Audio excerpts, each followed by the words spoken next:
Hey, today on the Be Better Off show, we've got one of my great friends and one of, I think, the world's greatest jewellers, a living master, Cerrone Jewellers, Nic Cerrone, the founder since 1972 in Australia, here in Sydney, 15 Catherine Street, Leichhardt. I can't wait for you to meet him. He's an absolutely wonderful guy, world-class professional, and I think you'll fall in love with him and his company as we have.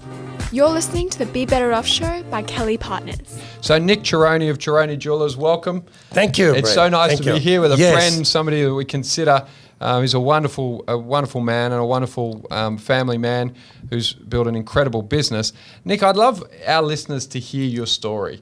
You come to Australia in what year, and how did you get into being a jeweller? Brad, yes, this is, I think it was a bit of a luck, me to get involved with something that I enjoy. I think that's one of the things that people have to find out first, that they enjoy what they're doing. Yeah. Because that is the secret. If you enjoy it, you put everything into it. Yeah, absolutely. And to be successful, you got to put everything into it. Yeah, no half measures. There's no half measures, It's like the gold medal winners. They're there winning the game. They want to win the game, whatever cost and whatever measure is. So I was very fortunate to fall in love with this, the jewelry business. But the jewelry business was not something that we understood because we were farmers back in Italy. Yeah. In 1968, we migrated to Australia. And how old were you? I was only 12 years of age. Yeah. So you've come from Italy, living in a farming family. You come to Australia. Where did you land? We landed in Sydney. Yeah. And when we landed in Sydney, there was the most unbelievable feeling because I felt at home. Yeah. It was not like a big city like New York and things like that. Yeah. So you get to Sydney, you're 12, your English was probably little to no existence? No existence. I didn't even know what English was. Yeah. And your parents, that you go to school, how do you start on your path to be a jeweller? This is the most wonderful thing. My father, I arrived on a Monday, I started to work on a Tuesday in a fruit shop. Yeah. And the fruit shop was a good beginning because, apple, oranges, related to Italian language. Yeah. And that helped me to learn the language. Yeah. I think that industry was something that made me feel very comfortable. Yeah. To accept this country a lot easier if I went straight to school. Yeah. Because I would have been probably assassin. Yeah. I would have been killed. Yeah. I would have been destroyed. I would have been lost, So you're in this fruit shop working with people? Learning the language. And then I went to school. Yeah. I went to primary school and then I went to high school. But that it was very difficult for me to stay at school until I mentioned to my father, I said, Dad, I needed to learn a trade. Yeah. I can't look after people. I can't serve people. Yeah. I can't sell bananas. I can't. So how did you come to jeweling? How did you decide that's the trade for me? Well, I wanted to do something with my hands. I was passionate because I wanted to be able to create. So an Italian that uses their hands. That's right. That's unusual. I think it's in our DNA, Absolutely, we need to create. We need to, the sense of beauty, all that sort of thing that I think it belongs to, our childhood, that your mother sort of made sure that you were well groomed, your shoes were polished and, all those sort of things. I think that's plays in your future in life, So I went to school and then by the time... I think I was about 16 and I said to my father, I really need to learn a job and all that. And my father was really working for a jeweler in Pimble. Okay. He used to do his gardening. Right. And that's how my luck really began. And you went to work for that jeweler? I went to work for that jeweler. As an apprentice. How old were you? I was 18 years of age. Great. Now, you have shared, I interviewed Nic in this book, Business Owner's Wisdom, so I know this story and I really want other people to hear it. It's a great story. So this jeweler, tell me about this man who was your master, who taught you the craft. Well, this jeweler, he is an unbelievable human being. I still, I love my father very much, but this man made me realize that in life there's no bullshit. Yeah, yeah. So his nationality? German. And what was his specialty as a jeweler? His specialty as a jeweler, he was a very creative man. Yeah, yeah. He was a designer. Yeah. He made everything himself, Where jewelers today, in my workshop, there is 20 different jewelers. It's like an orchestra. Yeah. Because making today different parts. Yeah. The standards are a lot higher. Yeah. It's a lot more precise. And so you can't be a musician that you play all the instrument. Yeah, yeah. So for our listeners, share the parts. So in a ring, and there's probably somebody out there who's bought a diamond for themselves or others in the past. What are the parts of a ring and how does that move through your workshop? Well, the good thing, this is how we're still alive, because today the industry is becoming very, mass production, as we understand. And everything at Cerrone's handmade in your workshop. And it's, the jewelers gets a sketch, which the designer, myself, or the designers sit and talk to the customer what their needs are. Yeah, yeah. So they put it on a bit of paper, and then the jeweler gets a piece of gold, a bar of gold, and he's got to make that piece of jewelry from that bar of gold, which means that the gold is a lot more flexible, it's a lot more durable, and it's a lot more pliable because it's been teased. Yeah. Instead, most jewelers today, what happens is they just push the button and the piece of jewelry comes out. Out of a machine. Yeah. Yeah. That is the difference. So when you buy a piece of jewelry from Cerrone, you're buying something that's been touched by hand with love and care. And the secret is really, I say to my jewelers, the piece of jewelry has got to be sexy. Yep. If it's not sexy, people are not going to fall in love. It's simple. Yeah. So there is that Italian beauty to everything you do. So you start... Well, that is the difference, Brett. I mean, with anything, you love your beautiful pair of shoes. Why? Because you feel it. Yeah. Yeah, you have to feel it. You have to feel it. You have to. It's got to connect with you because otherwise, you can buy it. It's not worth anything. Yeah, I think that's so true. So when you start, you're this apprentice, and this German, I remember you sharing with me, he had very exacting standards. Yes, only once. Yep. Tell me Second that story. time. Share that story. Well, he passed away now, and his wife actually was telling me when he passed away, we were both upset.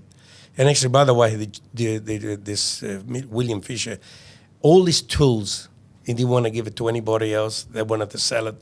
He said, I want to give it to you. Because I was the only apprentice that he kept. Yeah. And I made him very happy when I won the international award in Paris. Yeah. Because that was his dream that he wanted to win that. Yeah. So tell me, what was the award? The award was the Oscars of the jewelry industry. It was like 2,500 people throughout the world, from big, Harry Winston, Cartier, and all these, all over the world. There were people, big fashion houses all over the world. And we won the Oscars for Australia. Yeah, fantastic. After that, 2 years before, this award was used to be organized every 2 years. The year before, Gianni Versace won it. Great. So I won it off him. Yep, fantastic. And what was the piece that won? Brett, I had to make it something out of this world. I mean, not everybody's going to like it, but it's amazing. I have to think about Hollywood, what Hollywood would really love. And it was like a collier, Elizabethan, we called it. It was like a royal family. The big collar. The big collar. Yeah, great. Yeah. Do you still have the piece? I still have the piece, yes. Great. That's that's an award-winning piece, and it's part of history that Australia won the Oscars. And I was very proud that I came to this country and contribute something to my country. To your country. It's amazing. So you do, how long with the apprenticeship? The apprenticeship was 5 years. And when did you start your business? I started as soon as after I finished. I was 22 years of age. In Leichhardt? In Leichhardt. Okay, so you start this business. Talk to me about the trepidation of starting a business and how did you get through those first few years? Yes. Look, I wanted to say one thing about, just before we get to that, about my master, how severe was my master. Yeah. which you couldn't do those things today because there's so many laws. Yeah. But my master was so effective that, as I said to you before, he would only rectify me once. The second time, he would make sure I would remember by hitting me over the fingers. And the last time, I got 3 stitches in my head. Just whacked in the back of the head. Well, that's one way to get your people trained up. Isn't it? He couldn't do that today, he can't do it today. But he obviously had this great passion about the work and care for you. Brett, I really think I deserve that.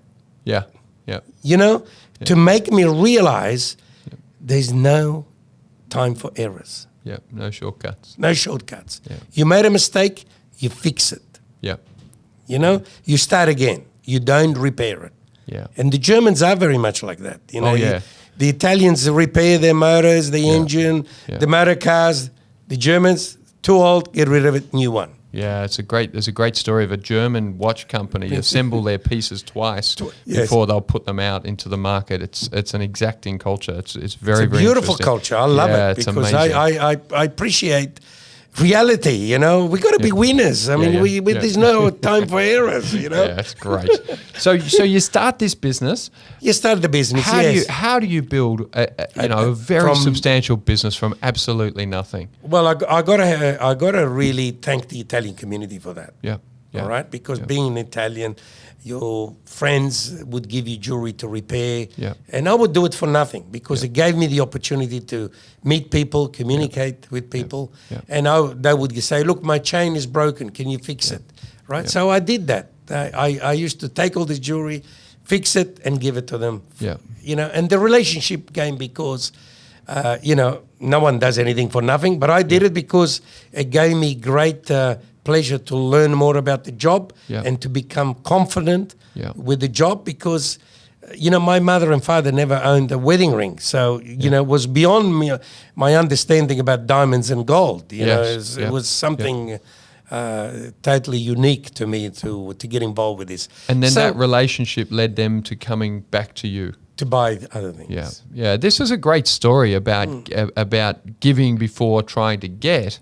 I think it's not always well understood today, but it always struck me when you told me that story that people would come in, you would clean their rings, you would build a relationship with them, and I know that for Beck and I, we consider Nic, and his team our jewelers, our people that we go to when we want something. Well, we make miracles for you. Yeah, absolutely, absolutely. Otherwise, there's no there's no satisfaction if you don't make miracles. Yeah, and I think that's really interesting. So as you're building this business up, you've got the support of the Italian community in Leichhardt who come to you because then they came back you're to their me. Guy. Yeah, well, when they needed then a christening or a baptism or they used to come in to buy a little cross, a little chain, and then they used to come and buy the engagement ring. Yeah. But I got to say the most ultimate reward was when I really made a very expensive piece of jewelry was one of the managers of Woolworths. Yeah. He got engaged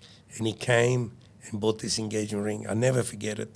I was in my bedroom and he came and collected this engagement ring in my bedroom. Yeah. Because that was my desk there I used to work in the back of the garage. I mean, that's where I used to make jewelry. I used to repair jewelry. And this guy gave me all this money. It was like $6,000. I mean, we're talking about, the 70s. 75. So it's a pretty interesting thing. You could buy a house today in Leichhardt. In those days, a home would have been. And Brett, there was the most about enjoyable thing $6,000 because I never seen so much money. So what I did is I picked it up and I threw it all up in the air. I think that was one of the most beautiful things that I ever remember. So you catch the bug of serving the client and working out of your garage. Yes. How do you then get into your first premises and put a team around you? Yes. Well, then, you start to realize that, you have to be serious here. Yeah. You have to be, you have to pay attention to what's happening, So that's what happened is, and then I went to my bank, I went to borrow money. I remember to buy gold and to buy diamonds and all that. And I went, my first borrowing was $2,000. Yeah, yeah. So, but I had a very good bank manager that he trusted me. Yeah. He believed in me. Yeah. So I did my first collection. I sold her over Christmas. I went back to the bank. I gave him all the money, and he's tripled my credit rating. Fantastic. Fantastic. And then what I did is I went out and bought, talk about property. Yep. I went out and bought a property in Leichhardt with $600 deposit. Is that the property that you're still in? You're still in 15 Catherine Street. So 15 Catherine Street's the place to go, guys. It's where the workshop is. It's absolutely amazing. So 15 Catherine Street, Leichhardt, that's the place to go when you're looking for $600 deposit. $600. How much was the property? $12,000. $12,000. So give 1978. No, 70 before 72. Great. So this is really great context. So in 1972, you could buy a terrace in Leichhardt for $6,000. So if you could sell a ring for $6,000, pretty happy day. I just remember these property prices from a bunch of the clients, which is great. Yes. And so here you are, a young man.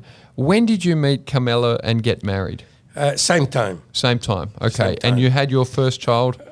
First child, a few years later, and it was a boy, and we lost him, and there was a terrible time of our life that we were going through, and but then you overcome that, and you realize that life is about, it's about life, and you need to get up and go and do your own, what you need to do. And what we did is then we start to employ people to help me, and not only myself. And but I found it very difficult to introduce myself to the English community. Yeah. Right, because I was Italian, so my English was not really very easy. And I remember I used to go to the big stores like Angus & Coote and Prouds and all the jewelers in Sydney, and I used to panic, and I used to mumble, and I used to be very, very nervous. And I said, this is not a job for me. I have to find someone. So I was fortunate again. Luck came my way. Yeah. I was fortunate enough that an Englishman migrated from London. Yeah. And he was looking for a job to be a representative of a company. Yeah. And he took my collection, and he took it all over Australia, and that became... And just kept selling for you. How long did he stay with you? He stayed for me for about 5 years. Yeah, okay. And then, the work sort of we were working night and day. So it's a great observation in that in most businesses it's a combination of people and skills. And this is what I say to my team today. I say, it's not about me. It's about you. Yeah. What you're going to do for your company, for yourself. Yeah. Because if you are successful, we're all going to be successful. Yeah. And it takes simple. And it takes the recognition of any boss to know that they can't do everything, and that they need those different skills. That's right. Absolutely. It's I mean, look at today. I mean, you got computers now. Yeah. Galaxies, they call it. They call it galaxy. Yeah. A galaxy today, it tells you how to cut a diamond, not to the less wastage possible. Yeah.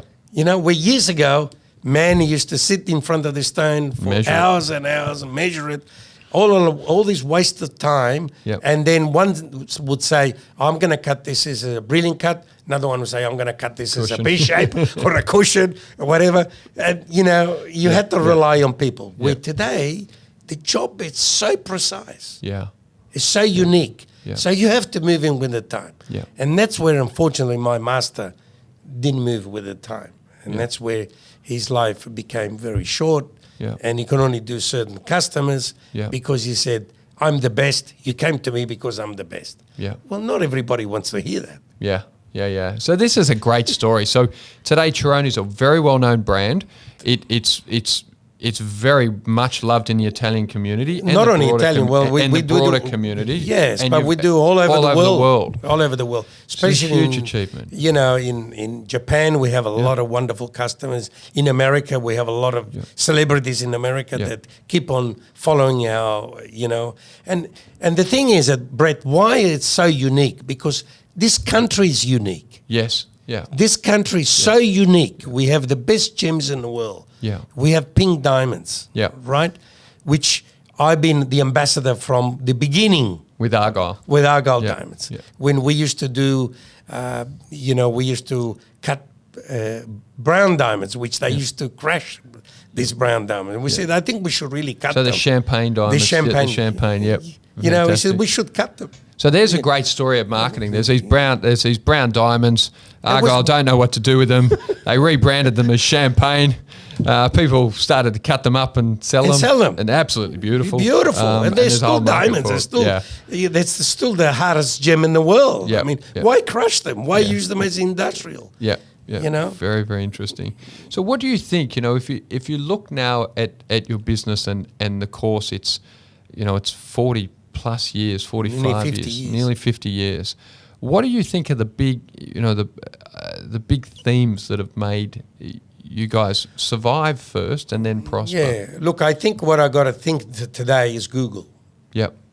Because Google today helped me to not do business only with Australia, but to do business globally. Yep.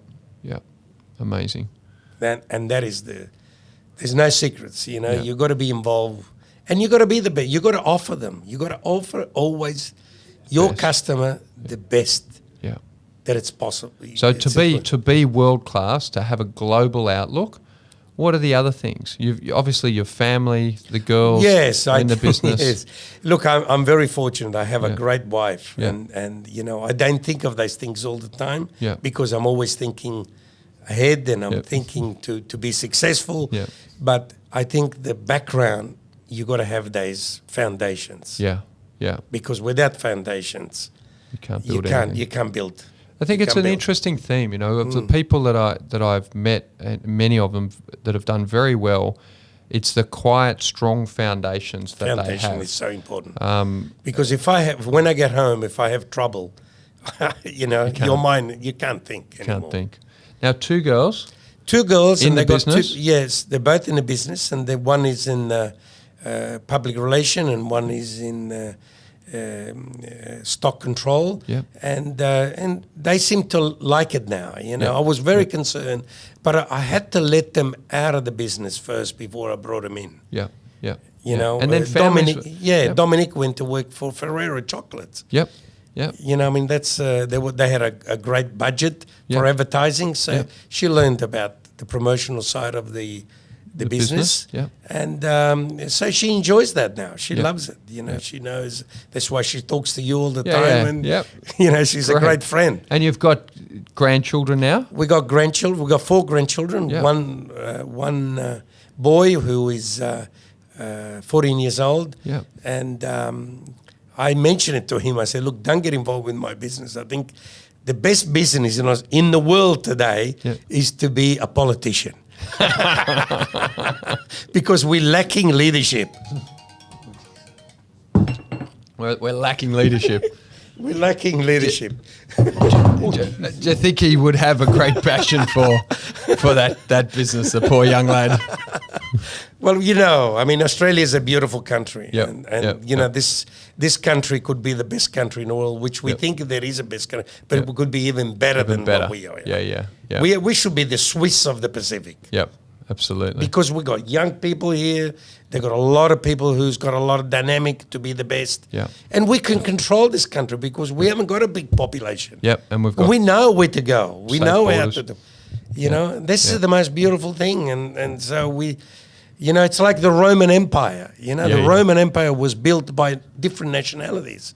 Together. Working together. But for you to be a Roman, you have to be proven that you want to be a Roman. And it's a good theme, you know, in business, in terms of bringing great people in.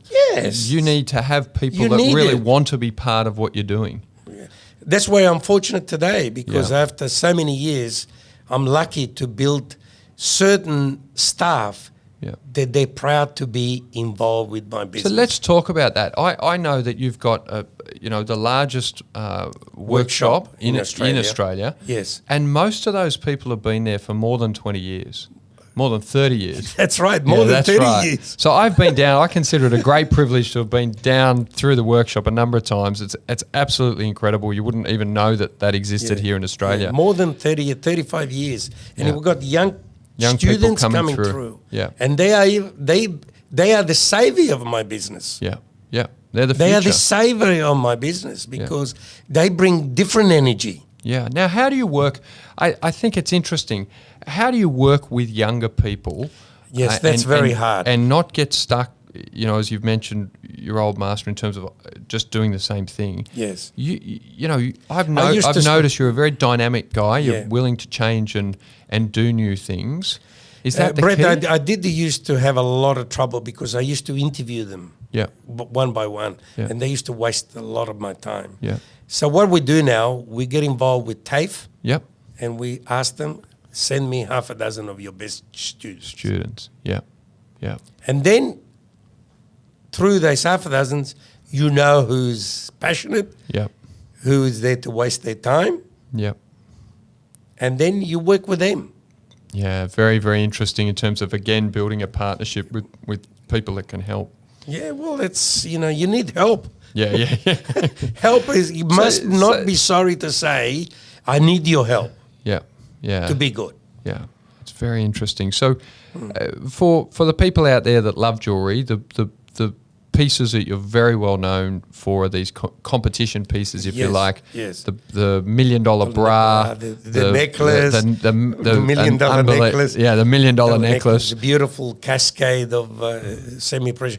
Look, Brett, I do these things to make them. I did, for instance, the trophy for the Everest. For the Everest, and I wanted to talk to you about that. The trophy for the Everest. Talk to me about that. The Everest is the largest racing, or the richest race in horse racing in the world. In the world, Nic's made the trophies.